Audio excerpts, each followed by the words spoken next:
Pentagon requests funds for first offensive hypersonic weapons. The Pentagon controller has asked the U.S. Congress to shift money from lower-priority defense programs to the U.S. Air Force's first offensive hypersonic conventional strike weapon, according to a Tuesday report.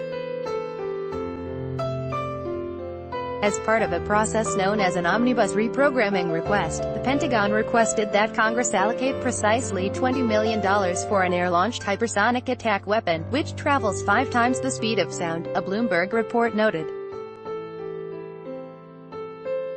The Pentagon also seeks $65 million for a demonstration of the hypersonic weapon fired from ground forces, to happen sooner rather than later. Hypersonic weapons are not an advantage that we can concede to people who wish to be our adversaries, the Pentagon's first-ever Undersecretary of Defense for Research and Engineering, Michael Griffin, told reporters July 12.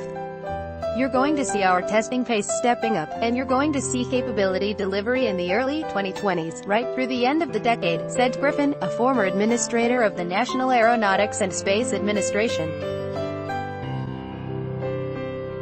U.S. media, citing U.S. intelligence, reported last week that Russian MiG-31 jets had tested the Kinzhal hypersonic missile a dozen times. The missile is slated to be modified to allow the Tu-22M3 strategic bomber to fire the weapon as well, a Russian Ministry of Defense source told Sputnik News. The Kinzhal successfully hit a target 500 miles, or approximately 800 kilometers, away from the aircraft from which it was launched, CNBC reported July 13.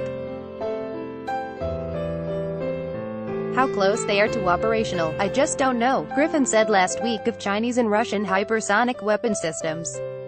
"But I'm just worried about our end of things. China's hypersonic weapons development outpaces ours," then commander of U.S. Pacific Command ADM. Harris said in an early 2018 congressional testimony.